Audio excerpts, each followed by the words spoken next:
Good evening everyone. Welcome to Learn India Everyday, which run by Alcaro Career Institute. So we have started the chapter Resources and Development. So till now we have read about the definition of resources. कि resources क्या होते हैं. After that we have also talked about the classification of the resources on the basis of different things. इसके बाद हमने बात करी थी about the important resources, that what is the value of land, what is the value of forest according as a resources. तो आज की class में हम बात करने जा रहे हैं सॉइल इरोजन. आफ्टर दैट हम लोग बात करेंगे कि राजस्थान में कौन कौन से टाइप की सॉइल्स है, सॉइल फॉर्मेशन क्या होता है. बट जो इंपॉर्टेंट टॉपिक है इस चैप्टर का वो है आपका सॉइल इरोजन. और इस पार्ट से श्योर है कि 100% क्वेश्चन आता ही है कि what are the reason of soil erosion and how can we control it. So let's start today's class. So first we will talk about that what is the problem. सबसे important चीज ये है कि क्या प्रॉब्लम है जिसकी वजह से सॉइल इरोजन होता है. यहाँ पर हमारे पास में एक वर्ड है इरोजन. सबसे पहले we will understand the meaning of this word, कि इस वर्ड का मीनिंग, ये जो वर्ड है इरोजन, इसका मीनिंग क्या है. बेसिकली अगर मैं हिंदी में बोलूँ तो मिट्टी का कटाव. सो what is the meaning of मिट्टी का कटाव हियर, कि सॉइल की जो टॉप मोस्ट लेयर होती है, टॉप फर्स्ट मोस्ट लेयर होती है, वो किसी ना किसी कारण से या तो वाटर या तो विंड की वजह से वो वॉश्ड अवे हो जाती है. तो उसे हम बोलते हैं सॉइल इरोजन. जिसकी वजह से क्या होता है कि उसमें जितने भी न्यूट्रिशंस होते हैं, उसकी जो फर्टिलिटी होती है वो साथ ही साथ में वॉश्ड अवे हो जाती है. तो उस वजह से होता है आपका सॉइल इरोजन. तो सबसे पहले हम बात करेंगे सॉइल इरोजन. तो जैसे हमने अभी बात करी कि टॉप मोस्ट लेयर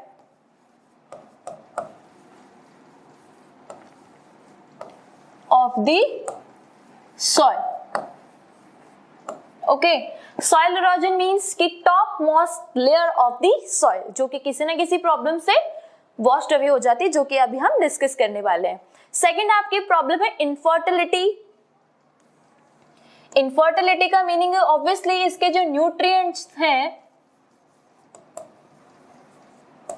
वो वॉश्ड अवे हो जाते हैं, तो इनफर्टिलिटी हो जाती है, इसकी फर्टिलिटी खत्म, क्योंकि इसके सारे जो न्यूट्रिशंस है वॉश्ड अवे हो गए हैं टॉप लेयर के साथ में.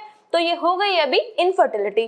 डेजर्टिफिकेशन. डेजर्टिफिकेशन का मतलब है डेजर्ट मींस रेगिस्तान, कि ऐसे ही इनफर्टिलिटी और सॉइल इरोजन की वजह से सारी मोस्ट ऑफ द सॉइल कैसी होती जाती है. डेजर्टिफिकेशन मींस उसमें आप कुछ कल्टीवेट नहीं कर सकते, आप उसमें कुछ ग्रो नहीं कर सकते. ये भी एक प्रॉब्लम है. वाटर लॉगिंग,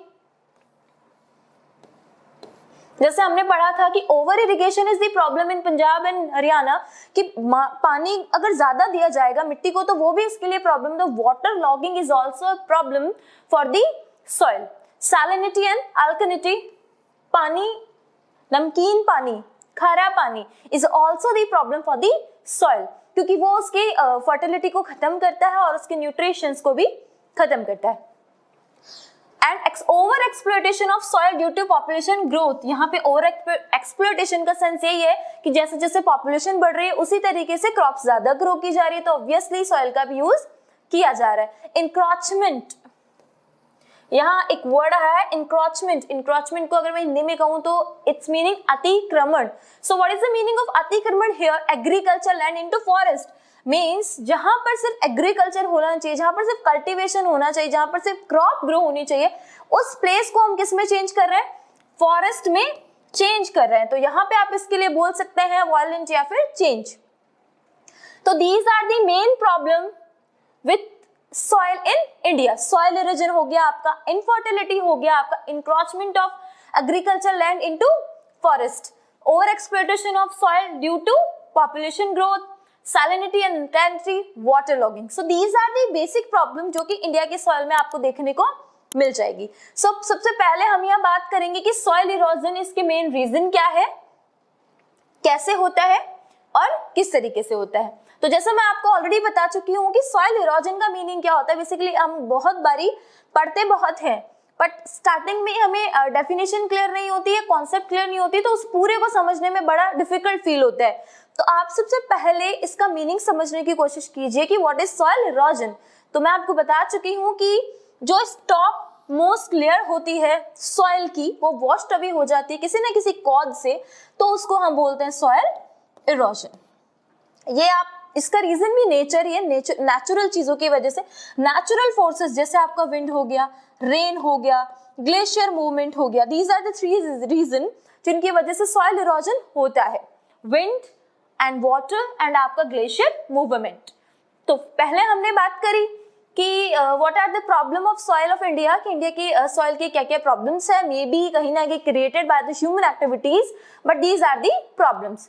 बाद में हमने बात करी कि soil erosion, what is the definition of soil erosion, soil erosion क्या होता है, जो टॉप लेयर होती है सॉइल की उसका रिमूवल या वो वॉश्ड अवे होना is known as soil erosion. फिर हमने बात करी कि भाई सॉइल इरोजन के पीछे मेन फैक्टर क्या है, मेन रीजन क्या है, तो वो भी नेचुरल रीजन है आपका, यहाँ पे है wind, rain and glacier movement. तो चलिए आगे बढ़ते हैं। फिर हम बात करेंगे कि किस तरीके से कौन कौन से टाइप हैं, टाइप्स ऑफ सॉइल इरोजन, ऐसे कौन से टाइप है जिनकी वजह से सॉइल इरोजन होता है। तो जैसे हम अभी आपको बता चुकी हूँ विंड एंड वाटर, तो सबसे पहले है आपका वाटर इरोजन और सेकंड है आपका यहाँ पे विंड इरोजन। तो बात करते हैं आइए पहले वाटर इरोजन के साथ में। क्या होता है जब हैवी रेनफॉल होती है, हैवी मींस भारी, जब कभी भारी बारिश होती है तो उसकी वजह से क्या होती है, सॉइल की जो टॉप मोस्ट लेयर है वो वॉश अवे हो जाती है और वो डीप ग्रूव्स का क्या मतलब है यहाँ पे कि सरफेस के अंदर जो है बड़े बड़े कट लग जाना, बड़े बड़े कट अगर जब लगेंगे तो सरफेस अलग हो जाएगा, मतलब मिट्टी का क्या होगा, डेजर्टिफिकेशन होने का एक मेन रीजन होता है वाटर। तो ये लैंड में हो जाते हैं डीप ग्रूव्स, जिनकी वजह से क्या होता है कि भाई वो सॉइल इरोजन सिग्निफिकेंट, मतलब बहुत ही बड़े पैमाने पे आप बोल सकते हो मोस्ट इंपॉर्टेंट रीजन है सॉइल इरोजन का।